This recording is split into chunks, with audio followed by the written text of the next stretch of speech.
Y es ahí que hoy día vamos a tocar un tema muy apasionante en las Escrituras, muy importante en las Escrituras. Primera de Tesalonicenses 5:17. Se le llama este versículo uno de los más cortos de la Biblia, pero no por eso el sermón es corto, ¿ok? El sermón es el sermón, pero el versículo es breve. Tanto así que yo podría casi asegurar que cada uno de ustedes lo podría memorizar. Primera de Tesalonicenses 5:17 dice, orad sin cesar. ¿Se lo memorizó ya? Es más larga la cita que el versículo, ¿cierto? Como dice, Primera de Tesalonicenses 5:17, orad sin cesar. ¿Se atreven a decirlo sin que yo se los diga? 1, 2 y 3.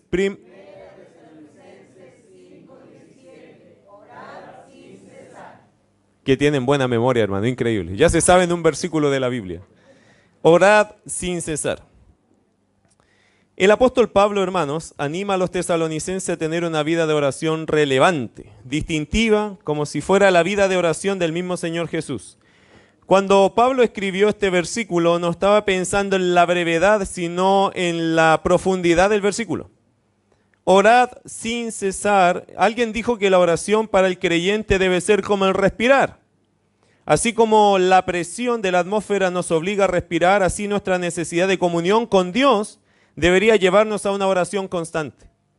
Así como respiramos, así como deberíamos sentir la necesidad de orar.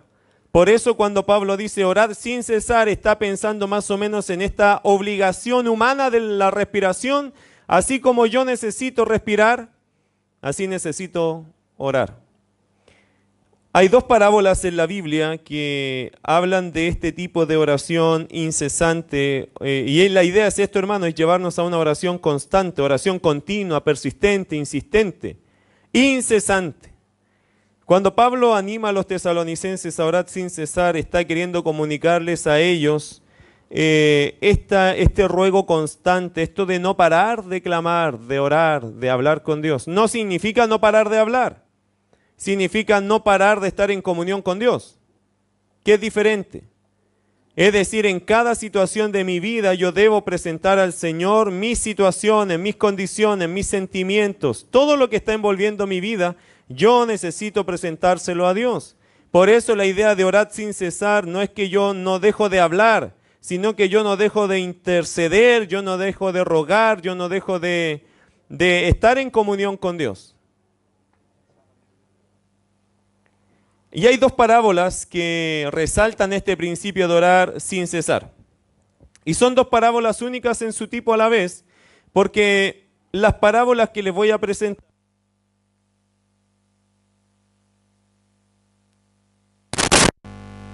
de multimedia será despedido por estas cosas. A partir del más viejo al más joven. Orad sin cesar.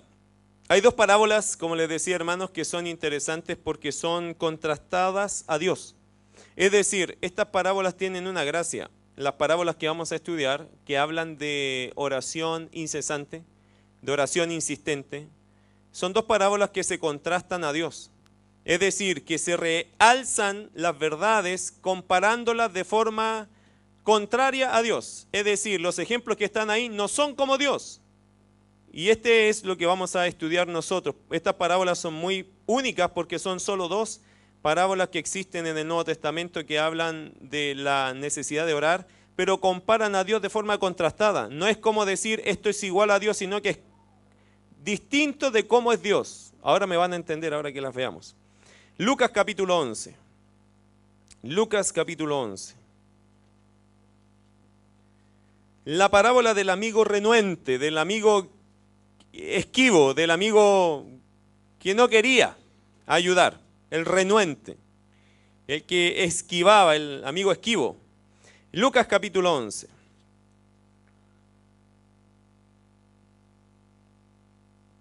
Versículo 5, les dijo también, ¿quién de vosotros que tenga un amigo va a él a medianoche y le dice, amigo, préstame 3 panes? Porque un amigo mío ha venido a mí de viaje y no tengo que ponerle delante. Y aquel respondiendo desde adentro le dice, no me molestes, la puerta ya está cerrada y mis niños están conmigo en cama. ¿no puedo levantarme y dártelos? Os digo que aunque no se levante a dárselos por ser su amigo, sin embargo por su importunidad se levantará y le dará todo lo que necesite. Y yo os digo, pedid y se os dará, buscad y hallaréis, llamad y se os abrirá, porque todo aquel que pide recibe, y el que busca halla, y al que llama se le abrirá. ¿Qué padre de vosotros, si su hijo le pide pan, le dará una piedra? ¿O si pescado, en lugar de pescado, le dará una serpiente? ¿O si le pide un huevo, le dará un escorpión? Pues si vosotros, siendo malos, y ese es el punto, sabéis dar buenas dádivas a vuestros hijos, ¿cuánto más vuestro Padre, implícito, que no es malo, que es bueno, Padre Celestial, dará el Espíritu Santo a los que se lo pidan? Usted sabe que esta parábola está hecha alrededor del contexto de la oración. Versículo 1 del capítulo 11 dice, aconteció que estaba Jesús orando en un lugar, y cuando terminó uno de sus discípulos le dijo, Señor, enséñanos a orar, como también Juan enseñó a sus discípulos. Esta parábola está en el contexto de la oración, y Jesús les enseña lo que deben decir, ¿cierto? Les enseña el cómo orar. ¿Qué dice el verso 2? Y les dijo, cuando oréis, decid, Padre nuestro que estás en los cielos, santificado sea tu nombre, venga tu reino, hágase tu voluntad como en el cielo, así también en la tierra. ¿Qué fue lo primero que les enseñó el Señor? Que buscaran la gloria de Dios. ¿Qué dice el versículo? Dice, Padre nuestro que estás en los cielos, santificado sea tu nombre, busca la exaltación de Dios. Versículo 3, el pan nuestro de cada día, dánoslo hoy. Habla, hermano, de que la oración también sirve para pedir y rogar por nuestras necesidades. Mire, en este país antes la gente creía que esto era fundamental, orar porque Dios proveyera alimento. Hoy día, con la prosperidad que se está manejando en nuestro país, ya la gente casi se está olvidando de orar porque Dios provea. Y no debemos nunca olvidar, hermano, que todo lo que tenemos en nuestra vida es porque Dios lo proveyó. Amén. Si usted tiene más que el pan, si usted tiene más que las cosas habituales que toda persona tiene, básicamente hablando, no se olvide que todo es porque Dios te lo dio. Y no debes dejar de orar, ni de esperar, ni de pedir a Dios que siga dándote el pan de cada día. Versículo 4, y perdónanos nuestros pecados, porque también nosotros perdonamos a todos los que nos deben. Y no nos metas en tentación, mas líbranos del mal. Dos cosas allá, confesar nuestros pecados, buscar el perdón de Dios, y también pedir al Señor sabiduría para no caer en la tentación. Es decir, el Señor les enseñó cómo orar. El pasaje, la parábola está en un contexto de oración. Ahora, el Señor pone un ejemplo muy clásico o un ejemplo muy llamativo para darnos a conocer cómo a Dios le gusta la gente insistente. Hermanos, lejos que a Dios le moleste que alguien le pida, le ruegue, le insista, a Dios le encanta eso. Dios nunca se va a molestar con alguien que cada día le está rogando insistentemente por cosas que cree que son necesarias para él. Dios no se molesta con personas que le ruegan y que insisten y que permanecen en la oración. Él pone un ejemplo muy particular acá, versículo 5, ¿cierto? ¿Quién de vosotros que tenga un amigo va a él a medianoche y le dice, amigo, préstame 3 panes? Porque un amigo mío ha venido a mí de viaje y no tengo qué ponerle delante. Y aquel respondiendo desde adentro le dice, no me molestes, la puerta ya está cerrada y mis niños están conmigo en cama, ¿no puedo levantarme y dártelos? Este es el amigo renuente, el que se molesta por lo que le están pidiendo. Él era esquivo, ¿cierto? Y había una condición en la cual él ya se imposibilitaba prácticamente para ayudarlo. Ahora, tienen que entender que en las tierras bíblicas, cuando habían temporadas de frío, las familias se acostaban todos juntos en una cama. Por eso dice el versículo ahí, donde el versículo 7 dice, no me molesten, la puerta ya está cerrada y mis niños están conmigo en cama. ¿Por qué? Porque la cultura que decía, como hacía frío, no tenían escaldazón, ¿no es cierto? No tenían calefacción. No, ellos ¿cómo se calentaban? Todos juntitos en la cama, como a veces nosotros lo hacemos en invierno, ¿cierto? Cuando hay mucho frío, todos son bienvenidos a la cama para que nos abriguemos. Ellos hacían eso. Imagínate estar acostados 9, 10 de la noche ya con frío y ya todos calentitos, ya todos armados, los hijos todos acurrucados alrededor de los padres y escucho una voz de allá. ¡Aló! La luz está apagada, estamos durmiendo y a lo lejos tú escuchas la voz de alguien que te parece familiar. ¡Aló! y es tu mejor amigo, que está ya saliente al frío y está llamando justo a la puerta de tu casa. ¿Qué haces? ¿Qué hace este amigo? ¿Qué le dice este amigo? ¿Cuál es su primera respuesta? No me molestes. Oye, le está diciendo esto a su mejor amigo, pero él está renuente. ¿Por qué? Porque sus condiciones le hacen luchar con este amigo, pero hay un problema, el amigo no se va. ¿Se ha dado cuenta cuando uno no quiere recibir a nadie, qué hace? Se queda callado, en silencio, esperando que la persona, como cuando llega el testigo de Jehová, ¿cierto? ¿Qué hace usted? No diga nada, no salga. No abra la ventana. Dejen que se vaya. Por eso ya no me gusta ese método a mí, me carga estar esperando en la puerta de la gente que me salga a abrir. Pero eso pasa con personas que a veces a nosotros mismos no queremos recibir en ese minuto. Imagínate a las 12 de la noche, por muy amigo que sea, si tú estás en una situación que no puedes atender, muchas personas deciden no, pero hay un problema. El amigo sigue diciendo, ¡aló! Lleva media hora afuera. Y todavía esperando que se vaya, me va a despertar a los niños. Y sigue, ¡aló! Con firmeza. Mientras más tiempo pasa, más firme grita. Mira lo que dice el verso 8. Os digo, esto dice Jesús en esta parábola, os digo que aunque no se levante a dárselos por ser su amigo, ya no es por amistad. No me voy a levantar a atender a este porque soy su amigo. Me voy a levantar, sí. ¿Qué dice el versículo? Sin embargo, por su importunidad se levantará y le dará todo lo que necesite. ¿Por qué le va a responder? Porque el hombre es insistente. Porque si no le doy lo que me pide, este va a estar hasta las 7 de la mañana.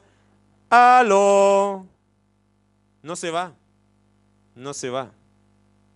Y mira qué interesante. Versículo 9, ¿qué dice la Biblia? ¿Qué dice Jesús? Y yo os digo, enseñanza bíblica, ¿cuál es? Léalo conmigo, iglesia. Pedid y se os dará. Buscad y hallaréis. Llamad y se os abrirá. ¿Por qué? ¿Por qué el Señor nos motiva a tener esa actitud de imprudencia según los hombres, pero para Dios correcta? Porque Él es un Padre bueno. El versículo 11 dice, ¿qué padre de vosotros, si su hijo le pide pan, le dará una piedra? ¿Usted cree que eso sería un buen padre? Aún dice la Biblia en el verso 13, pues si vosotros siendo malos, querido, aunque nosotros siendo malos sabemos dar buenas cosas a nuestros hijos, ¿cuánto más Dios? Y este es el principio, este es el punto.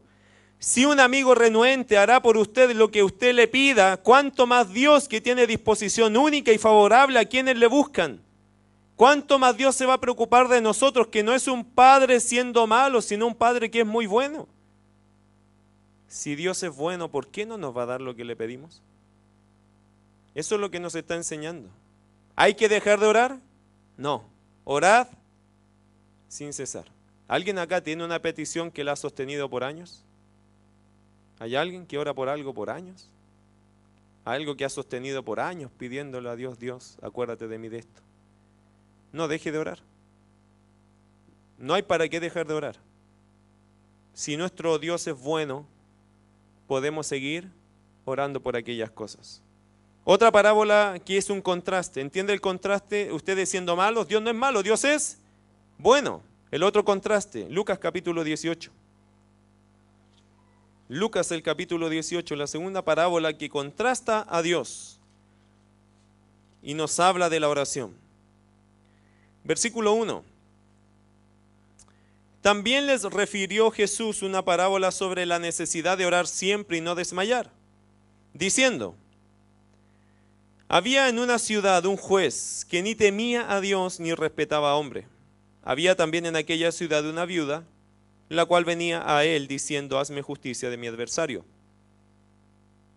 Y él no quiso por algún tiempo. Pero después de esto dijo dentro de sí, aunque ni temo a Dios, ni tengo respeto a hombre. Sin embargo, porque esta viuda me molesta, le haré justicia. No sea que viniendo de continuo me agote la paciencia. Mire qué interesante. Jesús animó que si las cosas no están saliendo como uno espera, hermano, si las cosas no se han dado, debemos seguir orando. El ejemplo es el juez injusto. Él no estaba dispuesto, hermano, a doblegarse a una viuda. El juez injusto tenía una autoridad. Ahora, ¿por qué era juez y era injusto? No tengo idea, pero era un juez, pero era injusto. Eso no pasa en ningún país. Bueno, no sé. Pero era un juez injusto. Calza esta realidad. Y este juez que estaba lleno de autoridad y de un puesto mucho más elevado para considerar una mujer viuda, que era como casi hacer un contraste en la sociedad de Israel. Un hombre de mucha autoridad versus una persona que no tenía autoridad. Una persona muy estimada por una desestimada. ¿Entienden el concepto? Sin embargo, este hombre se doblegó a una viuda. ¿Por qué? ¿Porque el hombre era bueno? No. ¿Cuál fue la razón de por qué este hombre se doblegó? Versículo 4 dice, aunque ni temo a Dios, ni tengo respeto a hombres, sin embargo, porque esta viuda me es molesta. Le ganó por cansancio.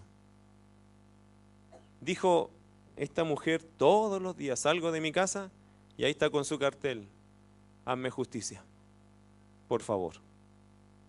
Después llega a la oficina y siente una bulla afuera que hay alguien que le dice, hazme justicia.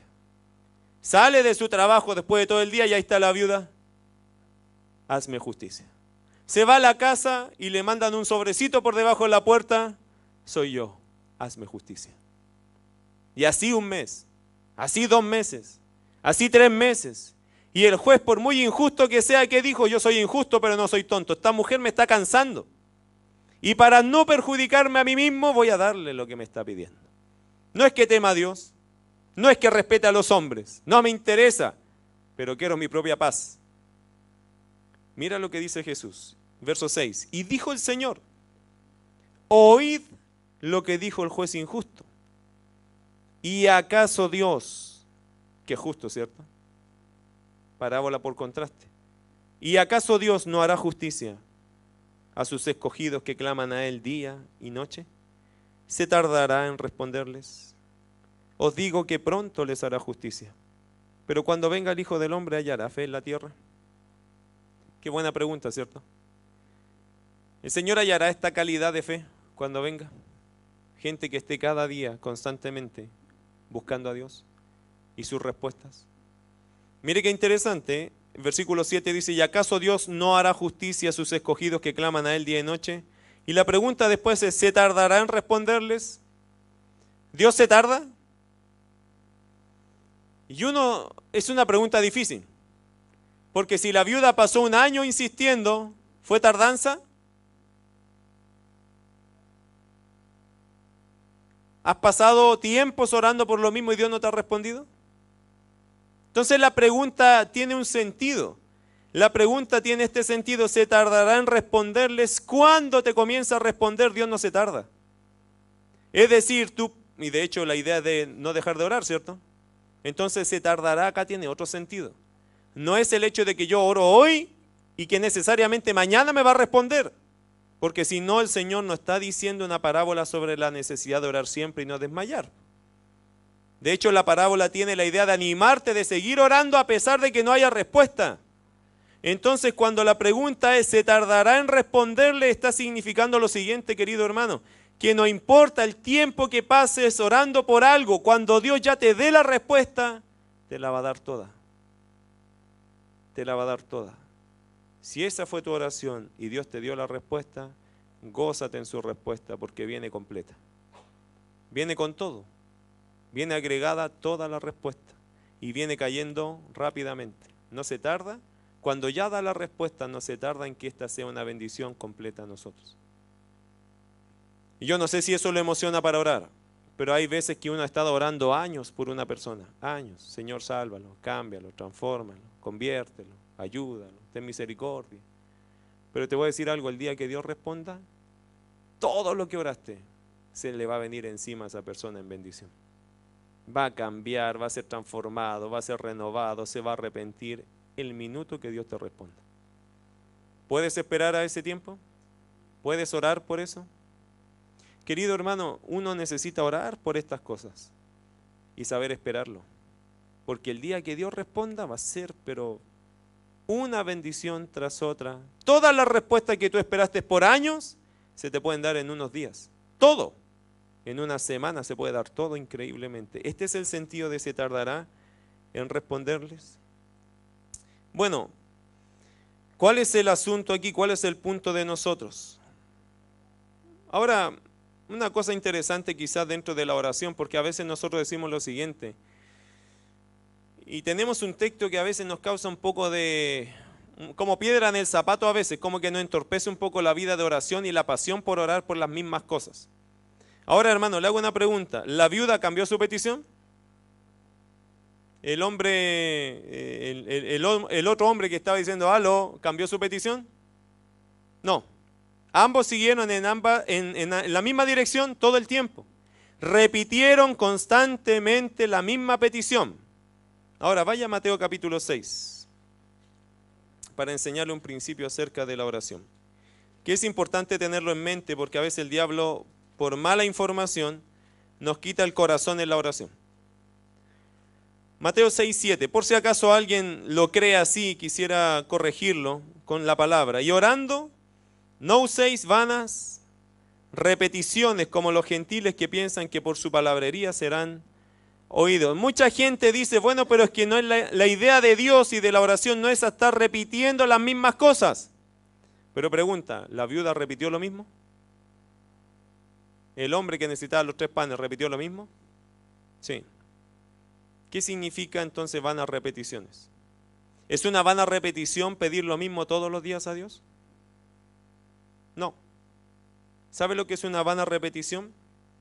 Tiene que ver, querido hermano, con una repetición que apunta a un cierto ritualismo vacío, o a una repetición que no viene de lo profundo de su corazón. Por lo tanto, es vano en sí mismo. Es como repetir algo que ni siquiera está en tu corazón.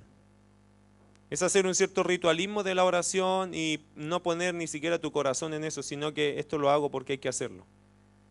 Es la típica oración religiosa, que no pretende ni siquiera llegar a Dios, solamente cumplir con el hecho de hacerlo. ¿Entiende la gran diferencia que hay en eso? En gente que repite cosas y otros que ruegan de verdad por lo mismo.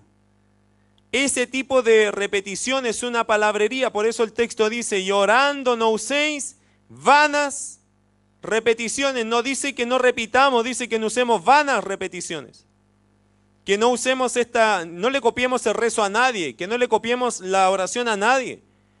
Que sea tu propia oración porque es tu propia realidad, es tu propia necesidad, con tus palabras, pero también con todo tu corazón. Las personas que oran, hermanos, litúrgicamente, religiosamente, no llegan al corazón de Dios porque no sale de su corazón. Solo repiten algo que está quizá en su mente, pero no en su alma. No están rogando con todo su corazón. Ahora, este es el asunto. Nosotros como iglesia, como creyentes, siempre debemos tener nuestras peticiones o necesidades delante de Dios. No importa si es la misma necesidad, hermano, mientras no cambie, no deje de orar por eso. Lo que el Señor evalúa es nuestro corazón. No si yo estoy pidiendo todos los días por lo mismo. Querido hermano, yo me he dado cuenta en mi vida que necesito pedir a Dios todos los días por muchas cosas, las mismas. ¿Usted no?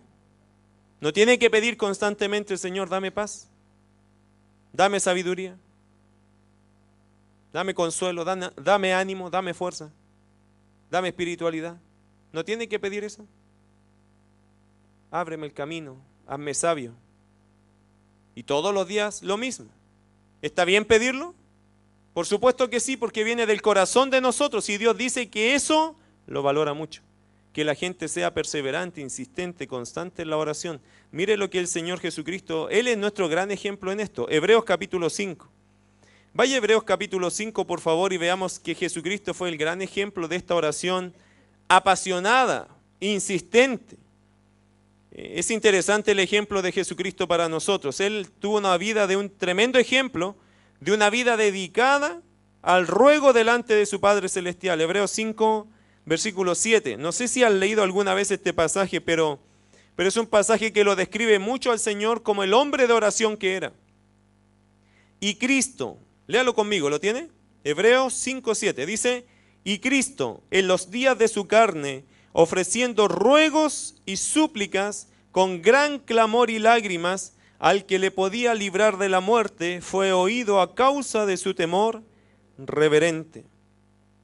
Mire, en los días de su carne, en su ministerio terrenal, el Señor, ¿qué ofreció? Ruegos y súplicas, con gran clamor y lágrimas. Y si usted puede pensar en una vez que Jesucristo nos mostró una calidad de oración así, ¿dónde es? En el huerto de Getsemaní, ¿se acuerda? Pero le quiero decir algo, no es la única vez que Jesús oró con ruegos y con lágrimas. Quiero que entienda una cosa, es verdad que en el huerto de Getsemaní ya era la parte más dura para él, más difícil para él, donde más se exponía su humanidad, su debilidad, su temor, su miedo, su angustia, es verdad. Pero no fue en la única ocasión que Jesús intercedió por las personas o rogó a Dios por las personas de esa forma. El texto nos hace pensar a nosotros que Cristo en los días de su carne, ofreciendo ruegos y súplicas con gran clamor y lágrimas, es decir, esto no fue solo, aunque fue muy notorio en el Getsemaní, no fue la única vez que él rogaba así. No se olvide que Jesús se levantaba muy temprano a orar, siendo aún oscuro, ¿cierto? También Jesús se apartaba a lugares desiertos y oraba. Recién leímos un pasaje que la gente estaba viendo a Jesús orar y por su ejemplo le dijeron, Señor, enséñanos a orar. El Señor Jesucristo, hermano, cuando terminaba el ministerio, ¿sabe lo que hacía? De vez en cuando subía al monte y se iba ¿a qué? A orar. Es una cosa muy interesante la vida espiritual de Jesucristo. Él se mantuvo en vigilias de oración, se levantaba muy temprano siendo oscuro y oraba. Él se alejaba a puntos desiertos para mantener una vida de oración. Antes de atravesar y en el huerto de Getsemaní, hermano, hay un ejemplo pero sublime de este ruego y de este clamor y nos muestra a través de eso cómo fue ese ruego y ese clamor que el libro de los Hebreos nos describe. Mire, nos muestra. Mire Lucas capítulo 22. Lucas el capítulo 22. Versículo 42 al 44.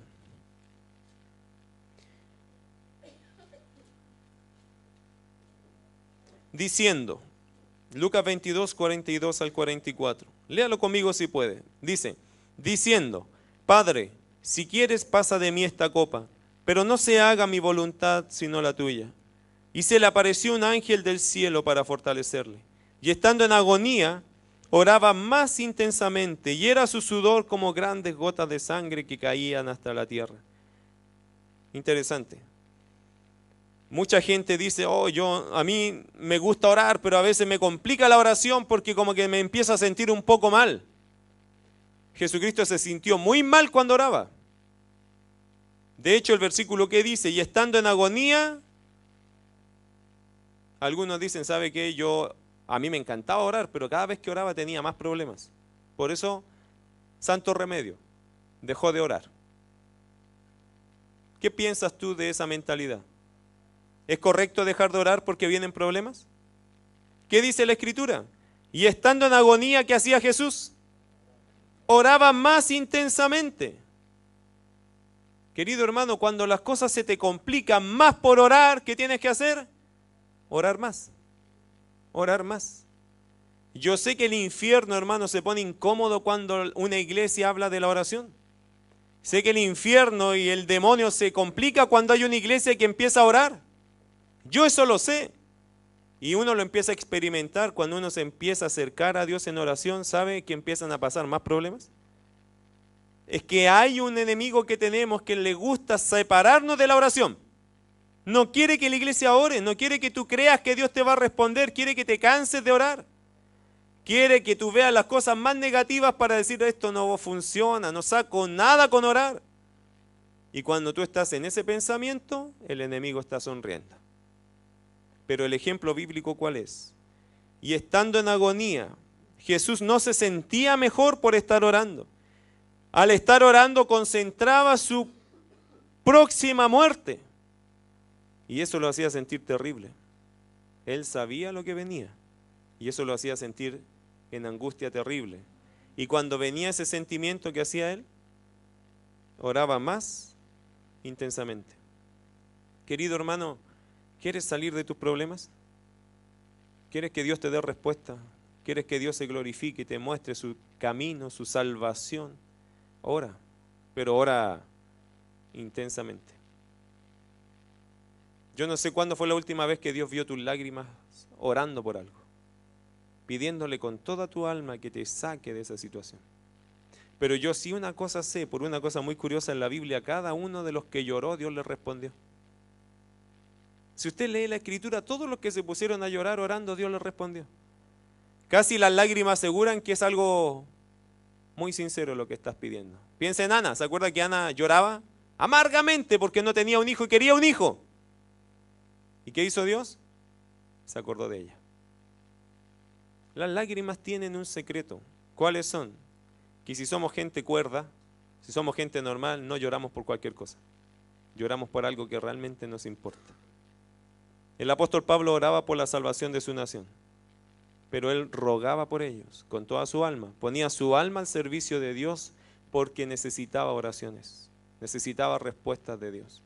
¿Hace cuánto tiempo no mojas tu almohada, tu cama, tu alfombra, tu piso, pidiéndole a Dios que haga cambios reales? Y con tristeza a veces orar, hermano, porque necesitamos vaciar nuestra alma a Dios. Bueno, el Señor Jesucristo es nuestro ejemplo, nuestro mayor ejemplo realmente. Su oración fue tan agónica que llegó a sudar como grandes gotas de sangre. Era una oración sumamente intensa. El texto dice acá, y estando en agonía oraba más intensamente, y era su sudor como grandes gotas de sangre que caían hasta la tierra. ¿Tú has orado alguna vez así? ¿Alguna vez ha llegado tu clamor, tú a experimentar una cosa física por algo que es una intercesión en oración? Es indescriptible casi esta sensación, pero Jesucristo lo experimentó así. Ahora, notemos algo importante, y quiero que note algo, y le voy a hacer la pregunta a usted que ha leído su Biblia, y los evangelios en particular.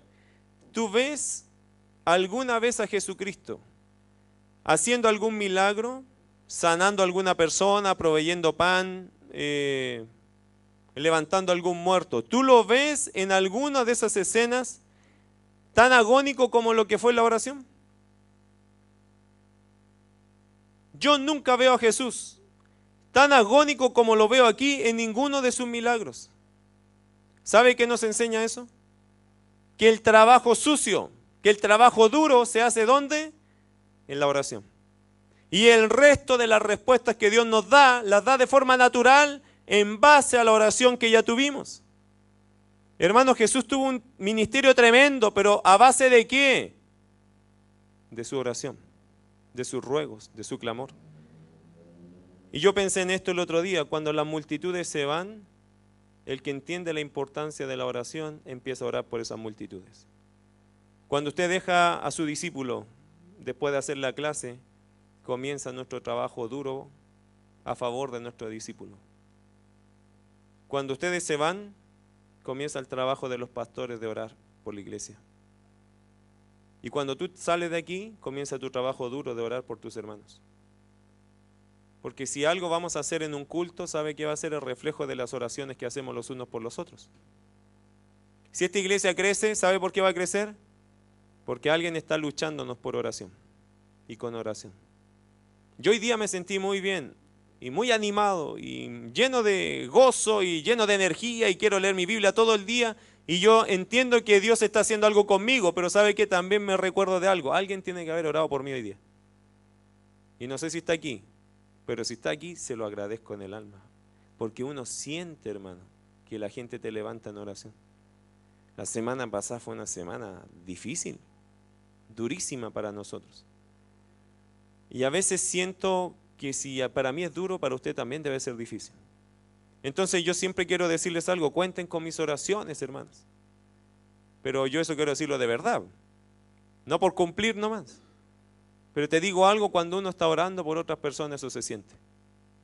Se siente porque hay una fuerza que no es tuya. Y aunque tú oras por ti, qué rico es cuando alguien está en silencio levantándote también en oración. Eso es tan gratificante porque no son tus fuerzas, la fuerza de Dios. Querido hermano, la primera iglesia en la Biblia se caracterizaba por este tipo de oraciones llenas de pasión. Por favor, vaya a Hechos capítulo 6. No nos vamos a alargar mucho acá. Hechos capítulo 6. Mire, vaya al capítulo 12 mejor, ya para no tomar el otro ejemplo que también es bueno, pero aquí tengo uno más central. Hechos 12, versículo 3 al 5, o del 1 al 5. La iglesia, hermano, cuando nació tenía este corazón. Oraban fervientemente por su gente, por sus líderes, por sus hermanos. Tenían calidad de oración, pero de esta oración apasionada. Versículo 1. En aquel mismo tiempo el rey Herodes echó mano a algunos de la iglesia para maltratarles y mató a espada a Jacobo, hermano de Juan. Uno de los líderes, hombres importantes de la iglesia, fue muerto por causa del evangelio. Verso 3, y viendo que esto había agradado a los judíos, procedió a prender también a Pedro. Eran entonces los días de los panes sin levadura. Y habiéndole tomado preso, le puso en la cárcel entregándole a 4 grupos de 4 soldados cada uno, imagínate. Él sí que estaba resguardado, más que el pastor Rodrigo en la cancha, increíble. Y habiéndole tomado preso, le puso en la cárcel, entregándole a 4 grupos de 4 soldados cada uno para que le custodiasen. Y se proponía sacarle al pueblo después de la Pascua para matarlo. Pero mira lo que hacía la iglesia, verso 5, léalo conmigo, que dice: así que Pedro estaba custodiado en la cárcel, pero la iglesia hacía sin cesar oración a Dios por él. ¿Qué dijo Pablo en Tesalonicenses? Orad sin cesar. ¿Y qué hacía la iglesia? Oraba incesantemente. Querido hermano, esta oración incesante no viene solo de la mano del pastor o de los pastores. Esta oración incesante debe venir de la mano ¿de quién? De la iglesia. Toda la iglesia tiene que ser una iglesia incesantemente buena para orar. Todos nosotros, unos por otros. Ustedes por mí, yo por ustedes y ustedes por todos ustedes. La iglesia tiene que aprender a tener una actitud de intensidad cuando hablamos de oración. En Efesios capítulo 6 está el mismo principio en las epístolas. Usted puede recorrer esto. Voy a leerles Efesios 6, 18. Hablando de esta mentalidad que fue transmitida a la iglesia y que permaneció en el corazón de los apóstoles. Dice: orando en todo tiempo, con toda oración y súplica en el Espíritu, y velando en ello con toda perseverancia y súplica por todos los santos. La Biblia, hermano, tiene la misma idea de orar sin cesar. Efesios 6, 18. La Biblia nos anima a tener un espíritu siempre de oración. Y Pablo en su propia experiencia también lo contó en Tesalonicenses. Primera de Tesalonicenses capítulo 3, versículo 8 al 10. Mira cómo Pablo vivía la oración. Dice: porque ahora vivimos si vosotros estáis firmes en el Señor. Primera de Tesalonicenses 3, 9 ahora. Por lo cual, ¿qué acción de gracias podremos dar a Dios por vosotros, por todo el gozo con que nos gozamos a causa de vosotros delante de nuestro Dios? Orando de noche y de día con gran insistencia. Perdón, Pablo, ¿cuándo oraba? ¿De noche? ¿Y cómo oraba? Con gran insistencia. ¿Para qué? Para que veamos vuestro rostro y completemos lo que falte a vuestra fe. Pablo tenía una actitud en la oración. Por los tesalonicenses nos cuenta que oraba de noche y de día, pero oraba con gran insistencia. Señor, yo los quiero volver a ver. Señor, yo los quiero volver a ver. Señor, yo quiero invertir todavía mi vida en ellos. Señor, yo quiero hacerlos crecer en la fe. Eso es lo que él oraba. Y oraba insistentemente porque Dios le concediera el privilegio de volver a ver a los tesalonicenses. La oración, querido hermano, debe ser nuestra expresión continua de comunión intensa y diaria con Dios. Y le voy a decir algo, mis queridos, la oración será fundamental para la bendición y crecimiento de la iglesia del Señor.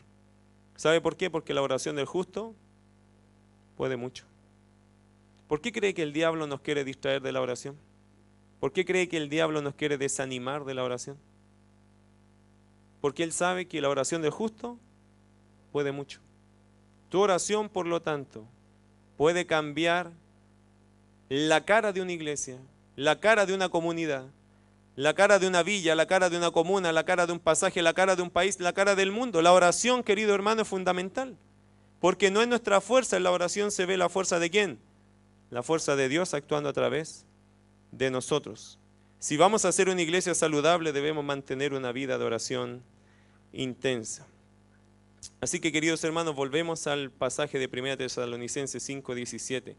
Orad sin cesar. Y es curioso, y quiero terminar con esto, en el verso 16 dice, estad siempre gozosos. Y son versículos amigos. Es decir, ¿usted quiere estar lleno de gozo? Ore sin cesar. Porque no se puede vivir lleno de gozo si uno no está viviendo en oración. Hoy día las iglesias se enfrentan muchas complicaciones emocionales. Hoy día la gente de iglesia lucha mucho con sus emociones. Y me imagino que aquí hay más de alguno complicado con sus emociones. Siempre es igual. Enfrentamos problemas todos los días. Usted dirá, quizás no luchamos con el diablo así directamente, pero a mí me pareciera que sí. Hay demasiadas batallas y que llegan a nuestra emoción. Lo que más necesitamos para levantar nuestro gozo, ¿qué es? Orar sin cesar. Yo he notado en mi propia vida, hermano, y se los cuento solo para terminar esto, yo he notado en mi propia vida que hay dos cosas que levantan mi vida. Mi tiempo con Dios en su palabra y mi tiempo con Dios en la oración.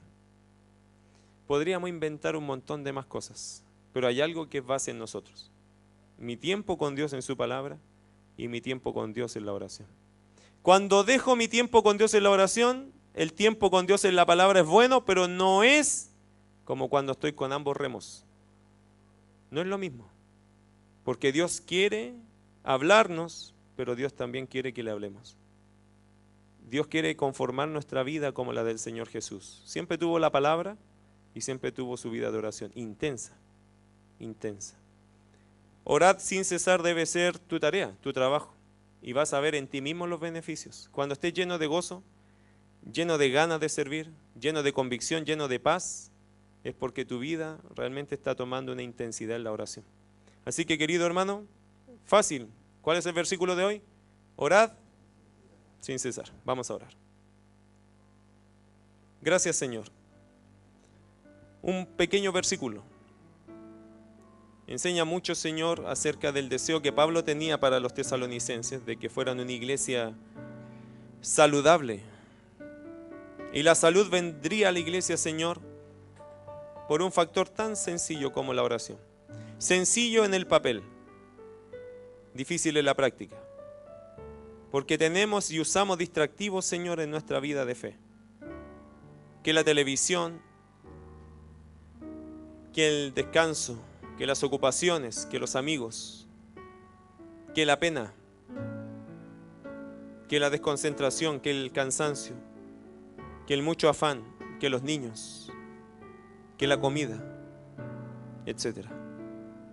Hay tantos distractivos, Dios, hoy día, que lo que hemos decidido sacar de nuestra agenda es la oración. El único problema, Dios, que lo único que encontramos sin oración es desdicha, tristeza, mucho vacío y una sensación, Señor, de que estamos fuera de tus caminos tremendo. Es triste la sensación, Señor, de caminar lejos de tu voluntad y sentirte lejos a ti.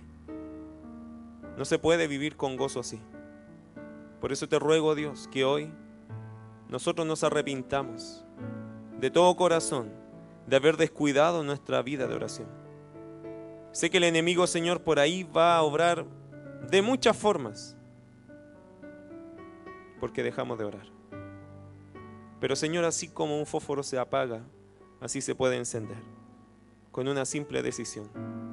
Arrepentirnos de ese mal hábito, de esa mala decisión que tomamos y volver a considerar la oración como algo fundamental en nuestra vida, principal en nosotros, y comenzar a hacerla constantemente, intensamente, continuamente, fervientemente. Te ruego, Dios, que esa sea nuestra decisión como iglesia. Como iglesia. Sé que como individuo, pero a la vez como iglesia. Qué tremendo sería, Señor, tener 100 hombres y mujeres orando intensamente.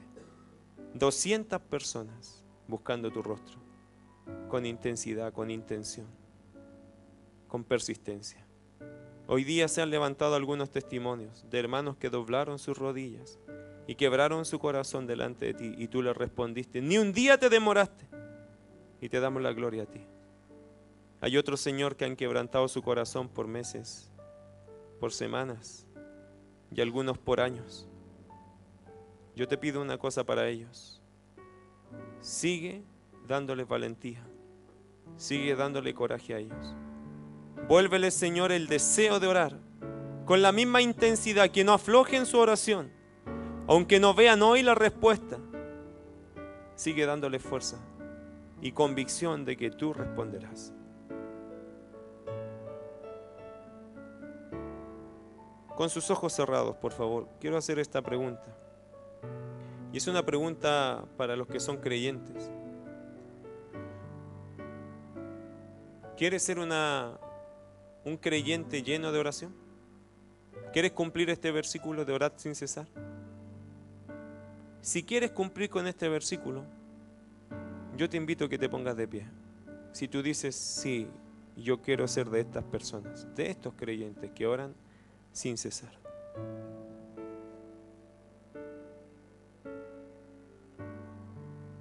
Gloria a Dios por todos los que se levantan.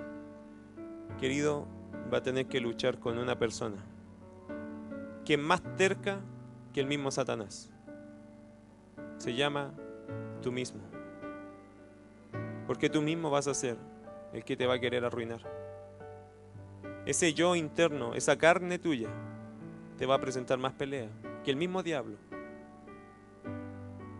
Pídele a Dios que te ayude. Y que este compromiso que tomas hoy día, mañana, al recordar este pequeño versículo, te dé fuerza para decir, yo voy a ser distinto. Y le pido a Dios que me ayude. Querido Señor, gracias por todos aquellos que entendieron este versículo, esta verdad. Porque no es solo, Señor, decir orad sin cesar, sino mantener una vida de oración ferviente. A veces, Señor, decayeron nuestros brazos. A veces nos rendimos al tiempo. Y porque vimos que las cosas no cambiaban, nos desanimamos. Pero hoy, Señor, retomamos con fuerza este versículo. Y con un poco de tristeza por haber abandonado en algún momento nuestras oraciones. Ayúdanos, Señor, a ser fieles, pidiéndote a ti por esos cambios que anhelamos. Ya sea para nosotros, ya sea para otros. Ya sea por circunstancias o por personas muy amadas. Ayúdanos, Señor, a mantener nuestro tiempo de oración. Que seamos de aquellos que oramos sin cesar. Tomen asiento, hermanos. Y con sus ojos cerrados, ¿habrá alguien en este lugar que aún no conoce a Cristo? Si hay alguien que no conoce a Cristo y te gustaría conocerlo, yo te digo algo, nada pasa si no conocemos al Hijo de Dios primero. Él es el camino, la verdad y la vida. Nada va a pasar en tu vida si tú no reconoces primero tu necesidad de Jesús. ¿Hay alguien aquí que reconoce su necesidad de Jesús y quiere entregarle su corazón a Cristo? ¿Puede levantar su mano y bajarla? Me gustaría orar por ti. Amén, qué bueno, 2 personas. ¿Hay alguien más que dice, yo también reconozco mi necesidad de Jesús? No lo he conocido, no lo he recibido, yo lo necesito. Si no hay nadie más, voy a orar por ustedes y rogarle también al Señor que haga los cambios que solo Él puede hacer. Amado Señor, gracias. Gracias por tu palabra. Este culto, Señor, estaba pedido a ti. 7 de la tarde estábamos aquí, Señor, doblando nuestras rodillas. En la mañana yo doblé mis rodillas por este culto. Este culto estaba pedido a ti. Gracias por todos los que llegaron, porque fueron tu respuesta. Yo pedí, Señor, que llegara a tu iglesia y llegó tu iglesia. Gracias. Sigue animando a los que todavía no entienden la importancia de congregarse. Sigue levantando el corazón de los adoradores de esta iglesia. Ayúdanos a tener suma convicción, Dios, de que nuestras oraciones sirven y que un día tú responderás. Queremos ver un templo lleno, Señor, un lugar donde rebalse de personas que quieran escuchar tu palabra, y no podemos dejar de orar por eso. Porque no será nuestra predicación aunque nos mandas a predicar. No será nuestra gracia aunque tú nos has dado gracia. Será tu poder en estos vasos de barro inútiles que doblan sus rodillas confiando que el Dios eterno escucha nuestras oraciones. Porque la gloria toda tiene que ser tuya. Y usarás lo vil y menospreciado de este mundo para exaltar tu bello nombre. Gracias. Tenemos esperanza, Dios, de que un día muchos, miles y millones te adorarán y que miles y millones escucharán tu palabra por medio de esta iglesia. Te rogamos tener ese privilegio, ese honor de ver tu reino crecer y que tú seas exaltado. Te bendecimos por este tiempo, te bendecimos por tu palabra y ayúdanos, Señor, a ser de aquellos que oramos sin cesar. Te lo pedimos en el nombre de Jesús. Amén.